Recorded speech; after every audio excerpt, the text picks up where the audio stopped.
नमस्कार, Shankar study point में सभी विद्यार्थियों का स्वागत है। मैं आलोक तिवारी आज आप सभी लोगों के लिए गणित से अति महत्वपूर्ण प्रश्न को लेके आए हैं जो सभी परीक्षाओं के लिए उपयोगी है। चलिए स्टार्ट करते हैं।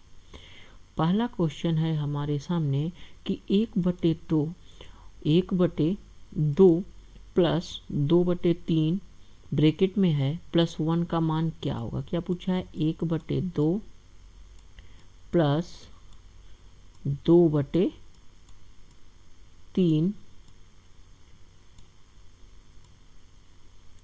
प्लस 1 का मान क्या होगा, इसको बताना। तो सबसे पहले हमको क्या हल करना होता है? ब्रैकेट। तो ब्रैकेट हल करेंगे तो 3 का और 2 का एलसीएम कितना होगा? 6। तो 2 3 जा 6, 3 1 जा 3 प्लस 3 2 जा 6 और 2 2 जा 4 और प्लस कितना है? 1 है। अब यहाँ पे 1 है तो इसके अपान 1 कर लेंगे। तो यहाँ पे प्लस कर लीजिए, 4 3 कितना हो जाएगा? 7 अपान 6 प्लस 1/1। अब इसका एलसीएम लेंगे तो हमारा कितना आएगा? इसका एलसीएम आता है 6 और यहाँ पे आ जाएगा हमारा 7 और यहाँ पे प्लस और 1 6 जा 6, तो यहाँ पे कितना आ जाएगा? 6। इसको अब प्लस करेंगे तो 7 + 6 हमारा हो जाता है 13। 13/6 अर्थात 13/6 हमारा जिस ऑप्शन में होगा वही क्या हो जाएगा? सही हो जाता है। तो किस ऑप्शन में है? तो वह हमारा ऑप्शन कौन सा सही होता? ऑप्शन नंबर 4 हमारा क्या हो जाएगा? सही हो जाएगा। चलिए अगले क्वेश्चन की तरफ चलते हैं। अगला है कि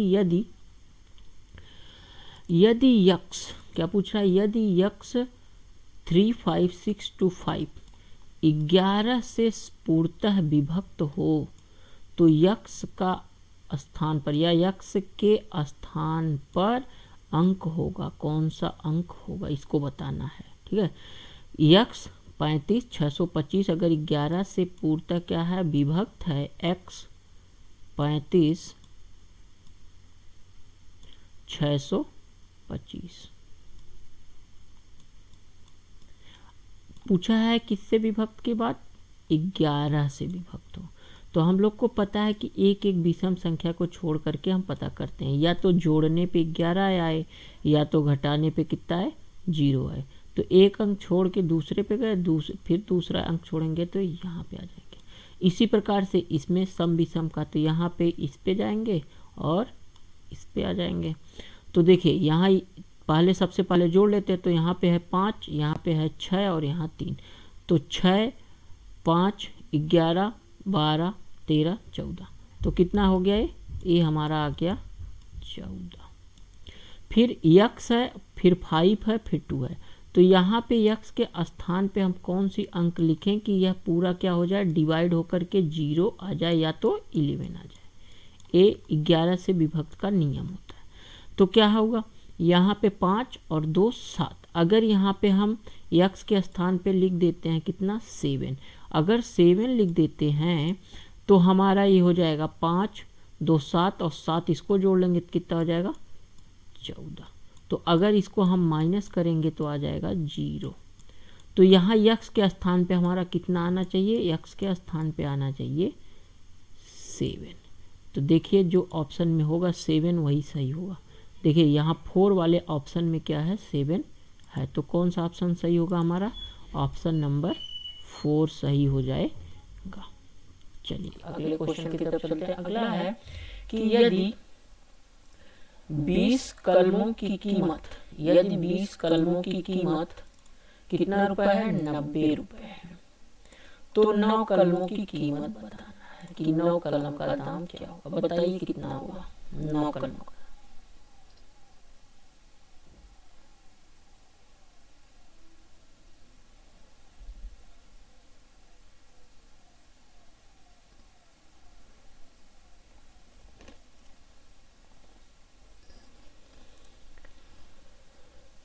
इस सवाल को हल करने के लिए सबसे पहले हम लोग जानते हैं कि 20 कलम का दाम कितना रुपए है। 20 कलम का दाम है 90 रुपए। कितना रुपए? 90 रुपए। अब एक कलम का दाम हमको सबसे पहले पता करना है, तो क्या करेंगे? 90 बटे 20। तो यहाँ 0 से 0 क्या हो गया? कट गया। अब यहाँ पे भाग करेंगे तो 2 चौक 8, मतलब 2 4 जा 8। फिर यहाँ पे क्या करना है हमारा? इसमें फिर कितनी बार में जाएगा? यह हमारा जाएगा, बचा कितना हमारा? 2 बचा, तो ये हो गया 20। तो पॉइंट लगाएंगे अर्थात डेसिमल दशमलव, तो 2 बचे 10, अर्थात एक पेन का दाम हमारा 4 रुपए 50 पैसे। ठीक, कितने का पूछा है? 9 पेन का। तो 9 गुणे 4.5, इसका गुणा करेंगे तो हम लोग को प्राप्त होगा कितना? 40.5 रुपए, या इसको 40 रुपए 50 पैसे भी बोलते हैं। तो कौन सा ऑप्शन यहाँ पे सही होगा? यहाँ पे हमारा जो ऑप्शन सही होता है वो ऑप्शन सही होगा, ऑप्शन नंबर 3, 40 रुपए 50 पैसे। चलिए अगले क्वेश्चन की तरफ चलते हैं। अगला है कि 65 का कोटिपूरक, 65 का कोटिपूरक कोण की माप क्या होगी? सबसे पहले हमको जानना है कि कोटिपूरक क्या होता है। कोटिपूरक मीन्स हो गया कि हमारा कौन सा कोण जो 90 अंश का हो। कितने अंश का हो? 90 अंश का होता है। अब इसमें 65 का पूछ रहा है तो सिंपल सी बात क्या करना है? 65 में से हमको कितना माइनस कर देना है? 90 में से 65 को क्या कर देना है? 65 को माइनस कर देना है। 90 अंश में से 65 अगर हम माइनस कर देते हैं तो हमको कितना प्राप्त होगा? तो हमको प्राप्त हो जाएगा कितना? यहाँ पे हो गया 10, 10 में से 5 गए 5, और यहाँ पे कितना बचा? 8, 8 में से 6 गए 2, तो कितना अंश आ गया? 25 अंश। जिस ऑप्शन में 25 अंश होगा वही ऑप्शन हमारा क्या हो जाएगा? सही हो जाएगा। चलिए देखते हैं किस ऑप्शन में है। तो यहाँ देखिए चारों ऑप्शन है आपके सामने, तो किस ऑप्शन में सही है? ऑप्शन नंबर हमारा तीसरा क्या हो जाएगा? सही हो जाता है। चलिए अगले पे चलते हैं। अगला है कि 55 का कोटिपूरक, 55 अंश का कोटिपूरक कोण क्या होगा? अब जानना है हमको कि कोटिपूरक कोण क्या होता है। तो कोटिपूरक कोण मीन्स होता है हमारा क्या? कितना होता है? होता है 180 अंश। कितने अंश का? 180 अंश का होता है। ठीक है, एक मिनट, कितने अंश का होगा? ये हमारा होता है 180 अंश।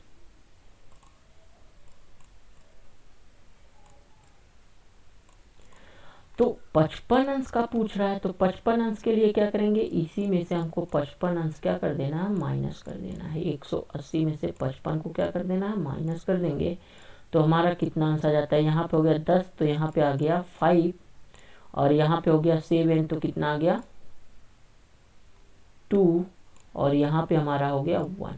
जिस ऑप्शन में 1 to 5 125 होगा वही हमारा ऑप्शन सही होगा। तो कौन सा सही होता है? ऑप्शन नंबर तीसरा हमारा क्या हो जाएगा? सही हो जाता है।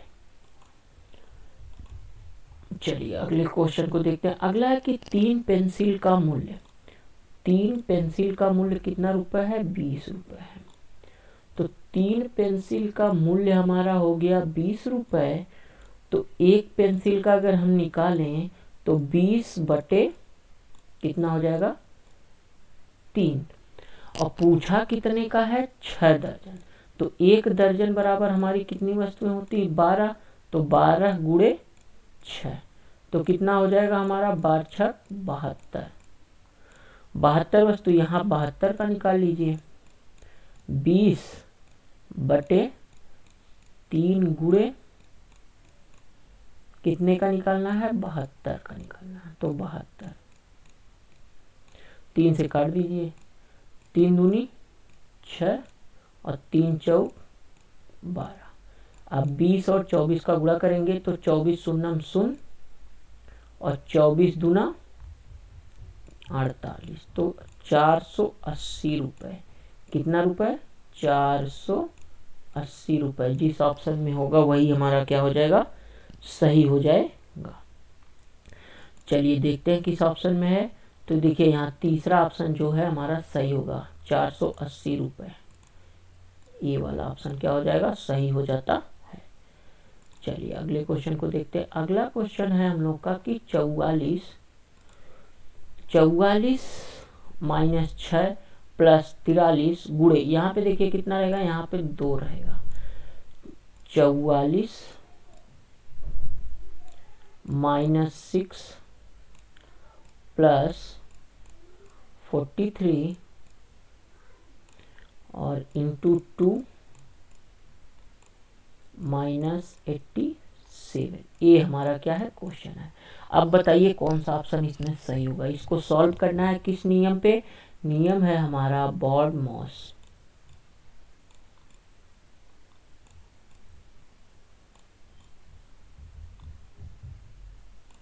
ठीक है, बॉड-मॉस पे इसको सॉल्व करिए, बताइए कौन सा ऑप्शन सही होगा।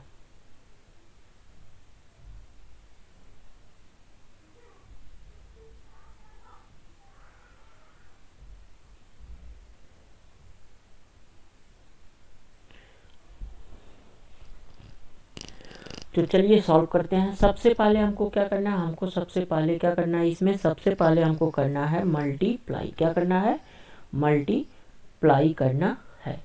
तो यहाँ पे देखिए है 44 माइनस 6 प्लस, इसका दोनों का हमको क्या करना है, मल्टीप्लाई करना है। तो 3 2 जा 6 और 4 2 जा 8, 86 आ गया, माइनस 87। अब क्या करना है हमको, सबसे पहले क्या करना है, जोड़ना है। ठीक है, तो जोड़ लीजिए। सबसे पहले किसको जोड़ेंगे, इनको इनको में जोड़ लीजिए और इसको इसको में जोड़ लीजिए। तो सबसे पहले क्या करना है, या तो यहाँ पे चलिए जोड़ लेते हैं। सबसे पहले करिए, यहाँ पे 6 है तो 6 का 4 में जोड़ेंगे कितना आ जाएगा, 10। और फिर यहाँ 8 है, 8 4 12 13, 130 आ गया। कितना आ गया, 130। माइनस है फिर 6 का 87 में, तो यहाँ पे आ गया 3 और यहाँ 8 है तो हो गया 9। अब 130 में से हमको 93 माइनस करना है। तो 10 में से 3 गए, कितना आ जाएगा, 7। यहाँ पे हो गया कितना, 12। और 9 में से हमारा क्या करना है, यहाँ पे 12 में से घटाना है 9, तो कितना आ जाएगा हमारा, 3। तो कौन सा ऑप्शन सही हो जाएगा हमारा, जिसमें 37 आया होगा वही ऑप्शन सही हो जाएगा। किसमें आया है, इसमें। ठीक है, तो 37 इसमें है तो ये ऑप्शन सही हो जाएगा। एकदम पूरे विस्तार से समझते चलिए सभी क्वेश्चनों को। चलिए आगे देखते हैं। किसी 6 क्रमागत सम संख्याओं का, किसी 6 क्रमागत सम संख्याओं का योगफल कितना है, 270 है। तो इनमें क्या पूछा, इनमें सबसे छोटी पूछा है। इनमें सबसे छोटी संख्या कौन सी है, बताइए बताइए कौन सा इसमें है। सॉल्व करिए तब ऑप्शन हम आप लोगों को दिखाते हैं। देखिए सबसे पहले इसको सॉल्व करने के लिए क्या करते हैं, 270 में हम लोग भाग करते हैं किससे, 6 से। तो 6 से अगर डिवाइड करेंगे तो हमारा आता कितना है, हमारा आता है 45। कितना आ जाता है, 45 आ जाएगा। अब ये 45 से जब हम यहाँ पे 6 से डिवाइड किए तो आया 45, और इसमें सबसे छोटी पूछ रहा है तो 45 से हम क्या कर सकते हैं, इससे कम जा सकते हैं। तो 45 बीच में हो गया, तो 45 के बाद में कौन सी संख्या आएगी, यहाँ पे हमारा आ जाएगा कौन सा, 44। और यहाँ पे आ जाएगा 43, और 43 से पहले 42, और 42 से पहले 41, और 41 से पहले क्या आ जाएगा, 40। अब देखिए 1 हो गया, 2 हो गया, 3 हो गया, 4 हो गया, 5 हो गया, 6। कितने 6 क्रमागत थे। तो अब इसमें कौन सा हमारा सही हो जाएगा, इसमें हमारा सही होगा, सबसे छोटी पूछा है तो सबसे छोटी 40 नंबर वाली। तो ये ऑप्शन हमारा मिल गया, यही वाला हमारा क्या हो जाएगा, सही हो जाएगा। चलिए अगला क्वेश्चन देखते हैं। किसी समूह में, इसको सॉल्व करिए सभी लोग। किसी समूह में कुछ खरगोश और कुछ कबूतर, यदि पैरों की संख्या 90 है तथा गर्दनों की संख्या 35 रही हो तो बताइए कितने खरगोश हैं। समूह में कितने खरगोश है बताना है। बताइए कौन सा ऑप्शन सही होगा।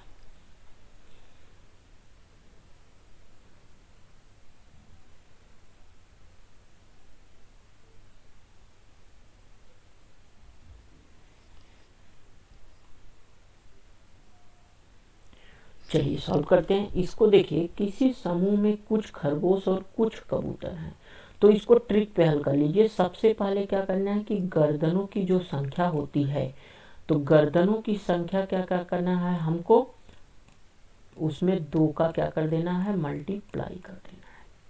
तो ये कितना हो गया, ये हमारा हो गया 35 दूना 70। अब पैरों की जो संख्या है, तो पैरों की संख्या में से ये जो आया है 70, इसको हमको क्या करना है, माइनस करना है। तो कितना आ जाएगा, पैरों की संख्या में से 90 में से क्या करना है, हमको माइनस कर देना है।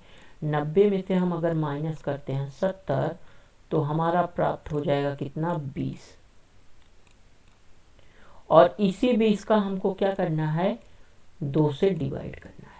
अब इस 2 से डिवाइड करते हैं तो 10 जो आएगा यह हमारा किसका आएगा, यह हमारा 4 पैरों वालों का आएगा। कितने का आएगा, 4 पैरों वाला। तो हमसे पूछा किसका है, खरगोश का पूछा है। किसका पूछा है, खरगोश। तो खरगोश 4 पैर का हो गया, तो कितना ऑप्शन सही होगा, 10। अगर यहीं पे पूछ लेता कि कितने कबूतर हैं, तो कबूतर के लिए क्या करना होता है, ये जो 10 है इसको हमको गर्दनों की संख्या में से माइनस कर देना, अर्थात 35 में से हमको कितना माइनस कर देना होता, 35 में से 10 माइनस कर देना होता, तो 25। ये 25 जो आया यह हमारा किसकी संख्या आई है, कबूतरों की, अर्थात 2 पैर वालों की। तो इसमें हमारा किसका पूछा है, खरगोश का। तो खरगोश का कौन सा ऑप्शन सही होगा, 10 जिस ऑप्शन में होगा वही वाला सही होगा। चलिए देखिए यहाँ पे जो हमारा ऑप्शन सही होता है वह ऑप्शन होता है ये वाला सही होता है। तीसरा नंबर क्या हो जाएगा, सही हो जाएगा। चलिए अगला क्वेश्चन देखते हैं। अगले क्वेश्चन में है कि लिखा है दो संख्याएं 7:5 के अनुपात में हैं, उनका गुणनफल 560 है, तो छोटी संख्या ज्ञात कीजिए। तो सबसे पहले हमको जानना है कि 7x, इसको x मान लिया जाएगा, मल्टीप्लाई गुणनफल पूछ रहा है, तो 5x, 7x और 5x बराबर कितना हो जाएगा, 560।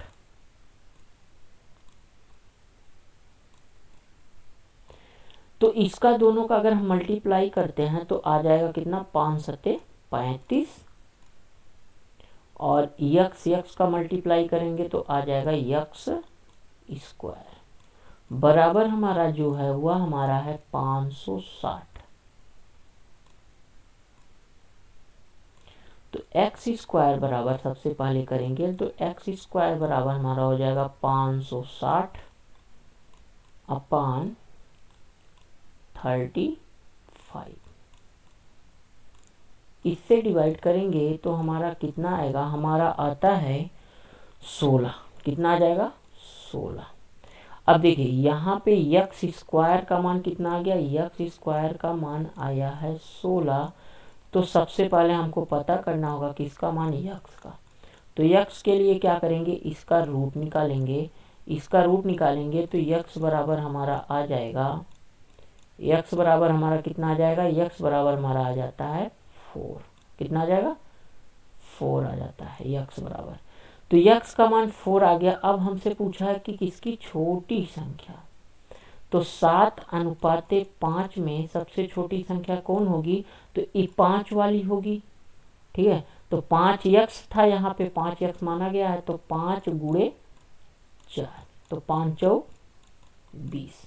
जिस ऑप्शन में 20 हो जाएगा वही हमारा क्या हो जाएगा, सही हो जाएगा। अगर यहाँ पे पूछता है बड़ी संख्या बताइए, तो बड़ी के लिए 7x, 7 चौक 28, 28 सबसे बड़ी हो जाएगी, और सबसे छोटी क्या होगी, 20 आएगा। चलिए जिस ऑप्शन में 20 होगा वही हमारा ऑप्शन सही होगा। देखिए यहाँ पे तीसरा ऑप्शन है, तो तीसरा वाला हमारा ऑप्शन क्या हो जाएगा, सही हो जाएगा। गा। चलिए, ये थे कुछ मैथ के सबसे महत्वपूर्ण question. Shankar study point channel को सब्सक्राइब करिए, शेयर करिए, लाइक करिए और बेल आइकन को प्रेस करिए, जिससे आने वाली सभी वीडियो को विद्यार्थी सबसे पहले देख सके। थैंक्स।